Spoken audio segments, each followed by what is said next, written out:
semuanya.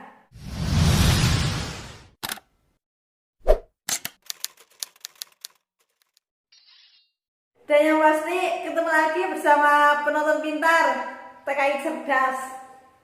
Karena yang menonton video Yanti itu anak-anak yang pintar dan TKI yang cerdas, yang smart, yang pintar. Langsung saja ya, dalam video kali ini Yanti mau berbagi informasi yaitu apakah pindah agensi bayar. Nah, kita kembali lagi. Kita sebelum berangkat ke Taiwan, kita tanda tangan kontrak. Kita memiliki PK, perjanjian kontrak ya. Nah, di situ udah pasti tertera kita memiliki ikatan dengan agensi yang tertera dalam kontrak. Tapi ketika kita tidak nyaman dengan pelayanan agensi, dengan pelayanan intinya terkadang kita rasa kita ingin pindah. Itu yang sering terjadi. Tapi ya kita kembali lagi, kita memiliki ikatan perjanjian kontrak di situ ya yang tertera. Apakah pindah agensi bayar? Sebenarnya dalam peraturan pemerintah Taiwan, pindah agensi itu tidak bayar. Itu seperti itu. Nah, Yanti berbagi pengalaman. Kenapa Yanti bisa bercerita seperti ini? Karena Yanti mengalaminya. Sebenarnya Yanti sudah pernah bikin videonya, tapi saking banyaknya sahabat yang nge-DM, jadi sekarang Yanti bikin lagi dan perjelas lagi. Kita pindah agensi tidak semudah yang kita bayangkan. Karena kita kembali lagi, kita memiliki perjanjian kontrak dengan agensi yang tertera di PK. Nah, terus ketika agensi tidak memperbolehkan kita untuk pindah, itu bisa terjadi karena ya kita punya ikatan kontrak. Tapi ketika agensi melanggar dari aturan-aturan, apa sih tugasnya agensi? Kita boleh menuntutnya, menuntut hak kita terhadap agensi. Itu seperti itu. Nah, pindah agensi itu sebenarnya tidak bayar. Yanti berbagi pengalaman. Kenapa sih pada saat itu Yanti dengan mudahnya pindah agensi padahal Yanti belum finish kontrak 3 tahun. Pengalaman Yanti bekerja di majikan dulu baru 2 tahun 3 bulan. Pada saat itu Yanti jarang sekali libur. Paling Yanti ambil libur setahun 3 kali, setahun 3 kali. Bahkan pada saat itu Yanti dalam hitungan 2 tahun 3 bulan Yanti hanya libur beberapa kali. Yanti is okay lah ya, nggak masalah. Karena pada saat itu Yanti mengejarkan target, tujuan Yanti pertama ke Taiwan itu apa, itu di situ. Nah, kenapa Yanti pindah agensi? Yanti berbagi pengalaman. Yanti pada saat itu Yanti ingin libur karena 4 bulan Yanti nggak libur, Yanti ingin libur.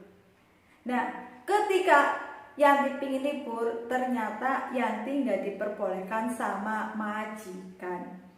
Padahal Yanti sudah jauh-jauh hari itu sudah minta ingin libur dan majikan itu diam ya pada saat Yanti ingin libur. Lah, diamnya itu karena nggak memberikan jawaban, kirain Yanti itu sudah ya boleh.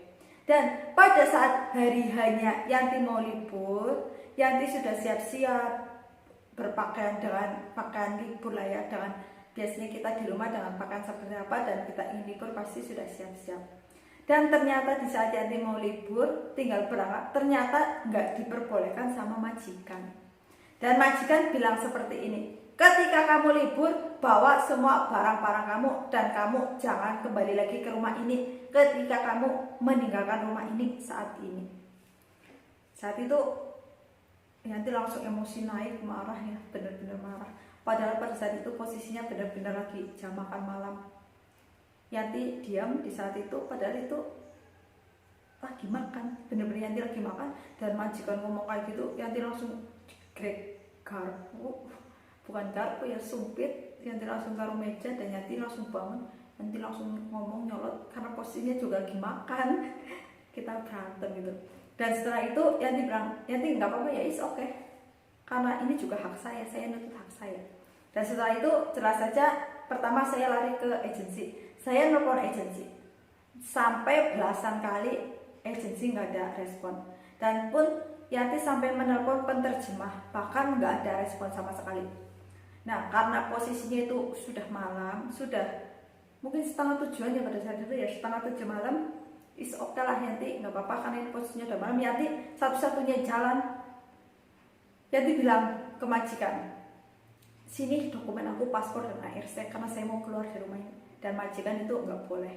Akhirnya Yanti nekat nelpon ke 1955. Dan di situ saya minta ke 1955 itu, saya hanya minta bantuan, tolong mintakan paspor dan ARC saya. Dan itu saya mau kasih telepon saya ke majikan saya lagi nelpon dalam 1955. Saya bilang tolong mintain dokumen saya ke majikan saya. Dan majikan saya itu bilang dengan bahasa Mandarin lah ya, tapi pada saat itu kita penerjemahin aja pakai bahasa Indonesia. Saya nggak ada urusan dengan orang yang kamu telepon. Sedangkan yang saya telepon itu 1955. Ya itulah, banyak bukti di situ saya teleponan dengan 1955, dan situ memiliki banyak bukti ya di telepon, karena itu pada saat itu kan direkam, benar-benar direkam. Nah, setelah di situ akhirnya saya pun dikasih nasihat sama 1955, jangan meninggalkan rumah. Tapi posisinya saya sudah marah. Saya pun bilang ke 1955, saya tidak mau kabur. Saya di negara orang, saya butuh perlindungan. Saya bilang gitu. Akhirnya saya nekat, saya keluar meninggalkan rumah tanpa gaji saya, tanpa dokumen saya. Tapi 1955 itu pesan, kamu harus selalu memberikan kabar posisi kamu di mana. Is okay. Dan ternyata setelah selang 2 hari saya nggak pulang ke agensi, saya nggak pulang ke rumah agensi, dan saya keluar, intinya saya liburan, bener-bener saya libur itu marah gitu ya. Saya libur, saya ke Taipei. Selang 2 hari agensi nyariin saya dan saya suruh pulang ke rumah agensi. Oke, saya pulang ke rumah agensi, ya biasa berantem karena agensi juga mendapat teguran dari 1955 ya, majikan banyak. Saya pulang ke rumah agensi dan saya berantem lagi.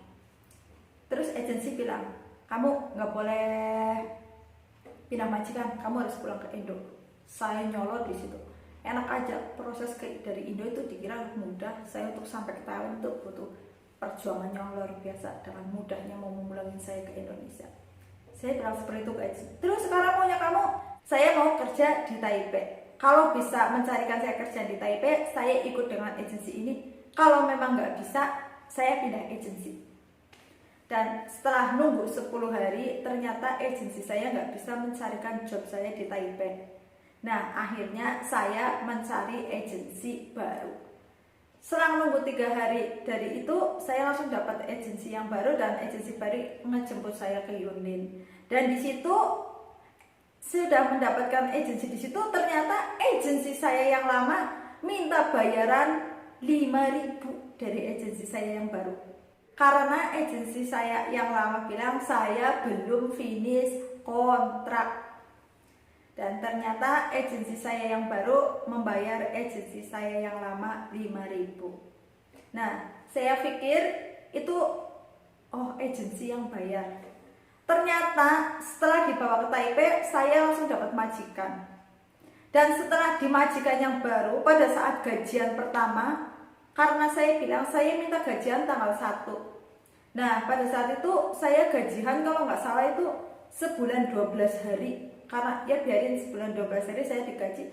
Ternyata itu potongan saya banyak sekali. Dan ternyata di situ itu potongannya 5.000 yang ke agensi lama saya dipotong. Terus untuk mencarikan pekerjaan yang baru saya dipotong. Untuk ARC saya dipotong, untuk dokumen saya dipotong. Dan ternyata semua bayar itu pada saat itu habis banyak sekali. Tapi di situ Yanti bilang ke agensi, Untuk pindah majikan, Yanti dengan agensi yang dulu tidak dipungut biaya. Yanti bilang, Yanti hanya membayar ARC. Kenapa sekarang di sini dengan agensi ini pindah majikan itu bayar? Saya nggak mau, karena itu nggak ada dalam aturan pemerintah Taiwan. Yanti bilang seperti itu. Ya udah, jadinya kamu berarti apa saja yang harus saya bayar? Saya bilang gitu. Agensi yang lama minta 5.000, oke saya bayar 5.000. Karena majikan Yanti yang baru itu, Yanti jaga Akong itu kakeknya agensi Yanti. Mungkin is oke lah, agensi nggak dapat keuntungan dari karena yang mengambil Yanti itu keluarganya. Yanti bilang is oke, Yanti bayar. Dan akhirnya ketika Yanti pindah majikan dan pindah agensi itu, di total Yanti kena biaya semua 13.000. Banyak banget bukan? Mungkin ketika saat ini Yanti pindah agensi, toh agensi lama sudah melepas dan agensi baru minta biaya sampai sebanyak itu, Yanti bisa ngomong karena saat ini Yanti sudah memiliki banyak pengalaman, banyak info-info bahwa pindah agensi itu tidak bayar dan pindah majikan tidak bayar. Yang mungkin kita bayar hanya memperpanjang ARC dan dokumen-dokumen ya anggap aja karena agensi yang bayar, kita ngasih dia uang transport untuk pulang pergi ya kita bisa hitungkan, kita bisa rincian kira-kira berapa, jadi kita bisa habis berapa. Nah, buat sahabat TKI, itulah pengalaman Yanti. Pokoknya kerja di negara orang itu tidak seindah yang kita bayangkan. Pahitnya pada saat kita merasakan saat itu seperti apa. Oh iya, mungkin ketika orang melihat, wow seneng banget kayak gini, tapi dia nggak tahu penderitaannya seperti apa, perjuangan kita seperti apa. Nah, pesan-pesan Yanti ya, hati-hatilah dalam menggunakan sosmed. Karena sosmed bisa memberikan dampak positif dan bisa memberikan dampak negatif. Ya kita berharap sih dalam menggunakan sosmed yang saking canggihnya saat ini, kita bisa memiliki ilmu yang banyak ya, memiliki dampak yang positif dengan sosmed yang ada saat ini. Itu seperti itu. Nah, pesan-pesan Yanti buat sahabat TKI. Perjuangan kita di negara orang itu sangat luar biasa. Kita tidak pernah menceritakan seperti apa susahnya, seperti apa menderitanya, seperti apa pahitnya. Dengan apa yang sudah kita lalui semua, kita harus bisa pulang membawa kesuksesan. Karena tujuan kita untuk berjuang di negara orang, kita untuk sukses. Pulang membawa kesuksesan. Salam cerdas dan salam sukses. Semoga video ini bermanfaat. Bye-bye.